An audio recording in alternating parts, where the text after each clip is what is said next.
porque uma grande e eficaz porta se me abriu, e há muitos os adversários. Bom dia, que Deus abençoe grandemente a sua vida nesse domingo, dia 4 de outubro de 2020. Vamos a mais um vídeo no canal Falando com Deus.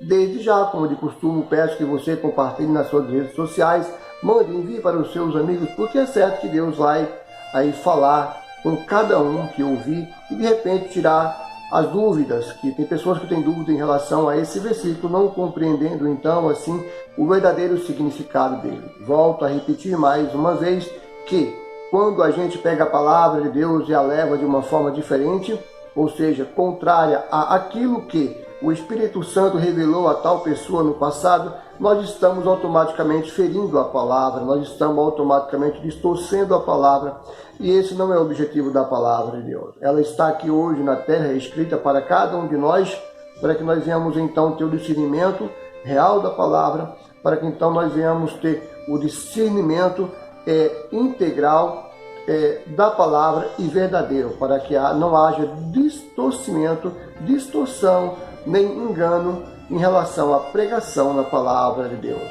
Você que está me ouvindo, de repente é um pastor, é um obreiro e tem levado a palavra às pessoas que não conhecem, tenha muito cuidado. Procure ler o contexto da palavra para que então você não venha ferir a palavra, para que você não venha ofender o Espírito Santo que habita em vós e para que você não venha também fazer com que muitas pessoas fiquem doentes, tá? E fiquem desiludidas e enganadas mediante a sua pregação em relação a esse versículo, onde muitas pessoas têm confundido essa porta, acreditando que trata-se de uma porta de emprego, onde eu já vi pregações, particularmente, que falam de uma porta de emprego oportuna, eficaz, grande, se abriu. Você pode até falar isso em uma palestra, tá? Você pode fazer uma palestra em relação a uma vida financeira, não tem problema nenhum. Você não pode usar a palavra de Deus, usar esse texto e colocar ele dentro de uma palestra financeira, tá? Relacionada à vida financeira, à finança, essas coisas da terra, porque você vai estar ferindo a palavra. Porque em momento algum, Paulo falou acerca de vida financeira, tá? Paulo, em momento algum, ele, quando entregou a vida para Cristo, aliás, quando Cristo chamou ele, né, porque ele não entregou, ele foi chamado sem querer, essa é uma grande realidade. Porque para quem ia prender cristão, né, lá em Damasco, é certo que ele não queria nada com esse Deus, e Deus o chamou porque tinha um propósito na vida dele, como tem na minha e como tem na sua vida também, tá bom? Que Deus possa te abençoar grandemente, tá? Vamos lá então, me perdoa se de repente eu falei algo que te ofendeu, mas eu só quero que a verdade, ela prevaleça. Eu sei que Cristo não precisa de defesa, mas eu também tenho consciência de que a palavra de Deus tem que ser pregada de uma maneira justa, tá? Para que ela seja então eficaz na vida daqueles que têm buscado aprender. Fique comigo até o final do vídeo para que você possa aprender um pouco mais. Pela misericórdia de Deus, Ele tem me revelado muitas coisas e eu passo para você gratuitamente. Ele pode também te revelar. É só você se entregar e falar: Senhor, me usa. Porque a uns Ele chamou para ser pastores, a outro para apóstolos, a outro para presbíteros, a outro para bispos e assim por diante. E cada um na hierarquia da igreja está em seu devido lugar, segundo o Espírito Santo que escolheu, assim como vai falar em Coríntios, 1 Coríntios capítulo 12, acerca dos dons espirituais. Se você ler, você vai entender ali que cada um tem o seu chamado, cada um tem o seu dom, tá bom? Mas esse não é o objetivo do nosso vídeo hoje, é falar acerca dessa porta oportuna e eficaz. Porque uma porta grande e eficaz se me abriu e há muitos adversários.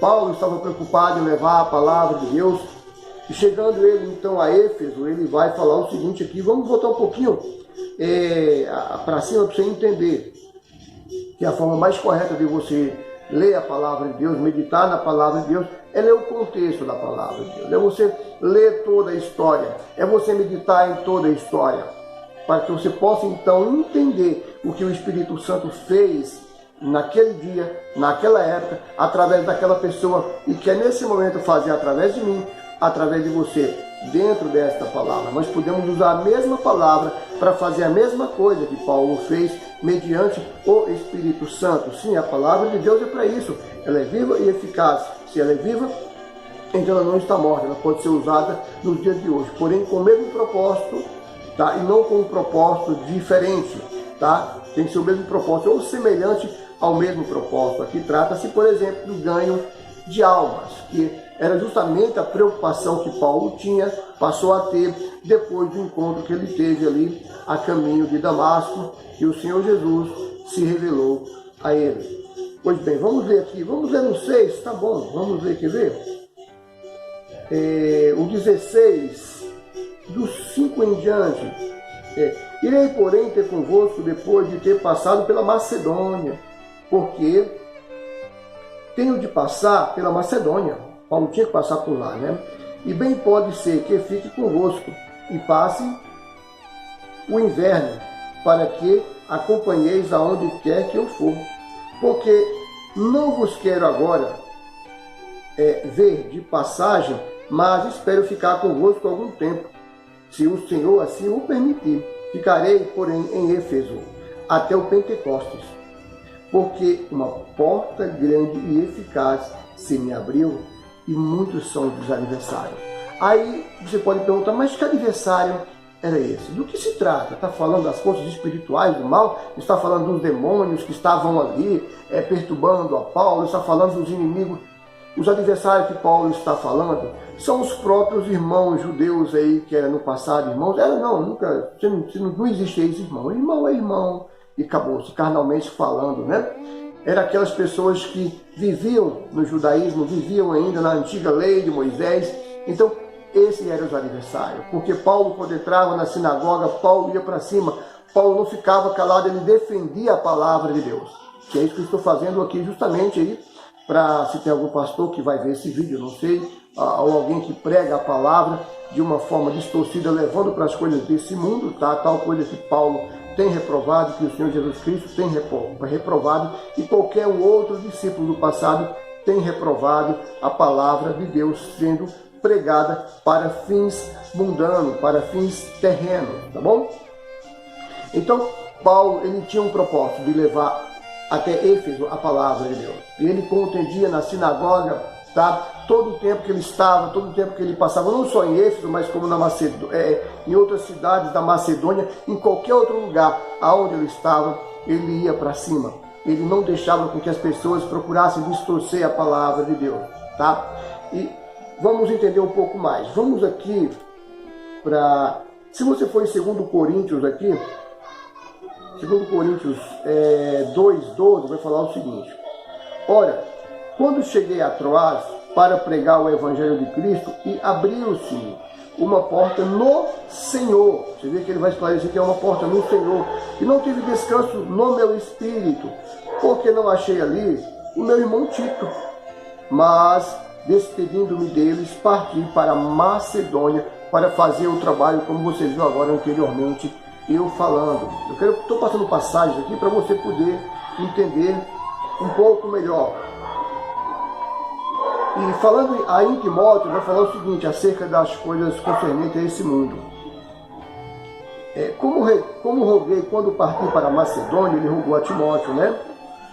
Que ficasse em Éfeso, para advertires alguns que não ensinassem outra doutrina, nem se dê a fábulas ou genealogias intermináveis que não produzem questão do que, mais produzem questão do que edificação de Deus, que consiste na fé, assim como faço agora.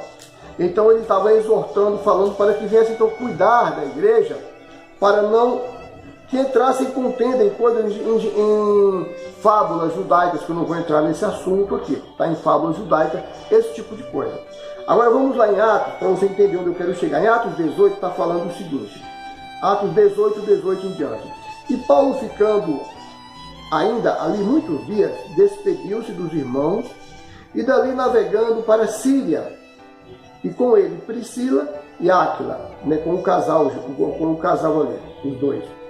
Tendo rapado a cabeça em Secreia, porque tinha um voto que ele fez com Deus, um voto de raspar a cabeça por algum motivo, né?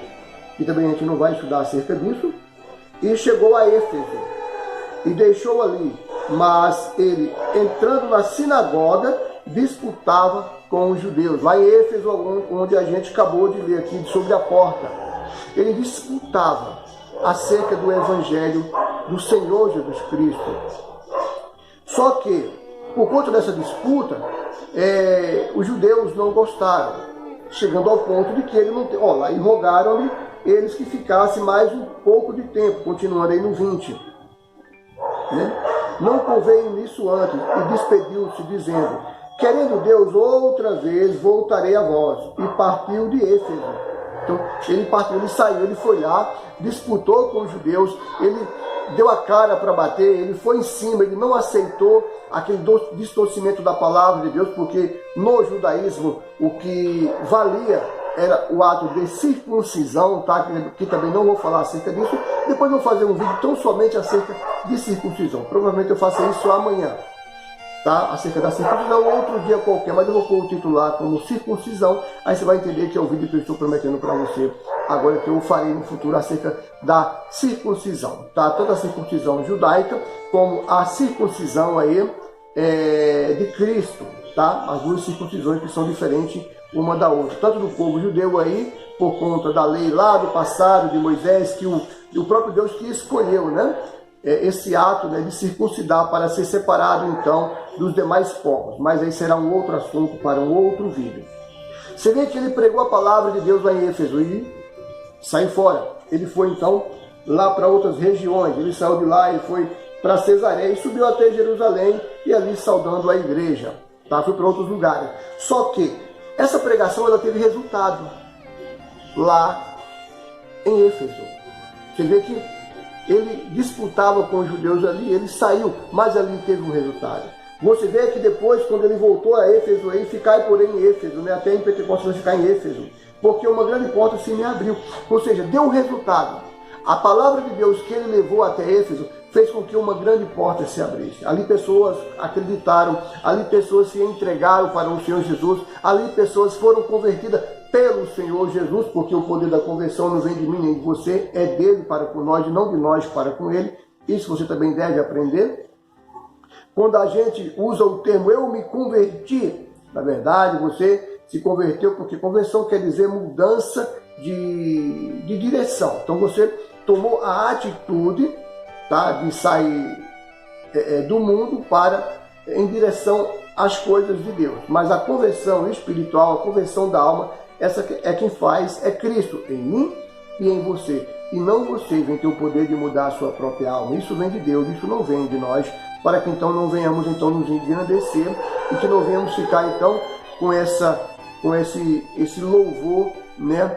Com essa adoração. Isso é do Senhor. Toda honra, toda glória seja dada a Ele. Essa glória não pode ser minha e não pode ser sua.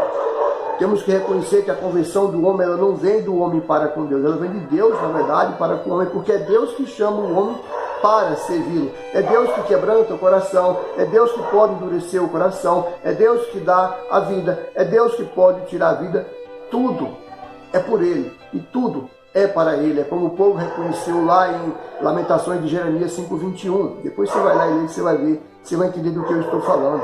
O reconhecimento da gente é esse: Senhor, eu não posso, faz em mim, para que eu possa então te servir. Quando Deus faz em você, então é certo que você vai ser usado aí da maneira que Ele quer.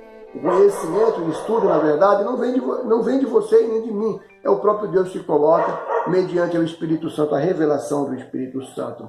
E quando Paulo fala dessa porta, voltando ao assunto dessa porta, é justamente falando acerca do reino celestial. Que uma porta é grande, eficaz, oportuna, se me abriu, e muitos são os adversários. E muitos são os adversários que você vai enfrentar aí durante sua jornada aqui na terra, como pregador, como um pastor, né? Porque pregador pregar é uma coisa, pastorear é outra coisa diferente. O Senhor Jesus, ele era pregador, como também era pastor. Ele era as duas coisas, ele é as duas coisas, ele sempre será as duas coisas. E se você, meu amigo, que leva a palavra de Deus aí, né, seja você, não sei, um obreiro, um presbítero, um diácono, um bispo, um pastor, não importa o seu cargo aí, o Senhor te colocou, né, para levar a palavra de Deus. Então ele te colocou como responsável por vidas, por almas. Eu estou falando de almas, de uma coisa imortal, de uma coisa vitalícia, de algo invisível que não se vê. Porém, sabemos que existe por muitas outras questões e muitas provas dentro da palavra de Deus em relação a isso. Você sabe do que eu estou falando. Então não leve a palavra de Deus simplesmente por levar, não pregue a palavra de Deus simplesmente por pregar, né? Leva ela com muito cuidado, com muita cautela, estuda os contextos, tá? Estuda para que você possa então levar ela com precisão, tá? Não venha criar um pretexto dentro da palavra para pregar uma outra coisa que não tem nada a ver com a palavra, porque você vai estar ferindo a palavra de Deus. E não é justo que o Senhor Deus te dê o Espírito Santo para que você possa então começar a levar coisas que não tem nada a ver, tá, com o reino celestial, tão somente concernente às coisas terrenas. Não é justo que se faça isso, porque Paulo jamais, em momento algum, ele fez esse tipo de coisa, tá? Mesmo quando ele vem falar das ofertas, ele usa aquilo para o bem maior da obra do Senhor, para avanço da obra de Deus, tá? Então, vamos aprender a levar a palavra de Deus de uma forma justa e sincera para que não venhamos destruir pessoas. Porque às vezes você pode usar a palavra de Deus, usar esse termo aqui de uma grande porta, e você usar como emprego, e daqui a pouco aquela pessoa é demitida porque é irresponsável, né? Ou não é aquilo que Deus quer para ela, de melhor.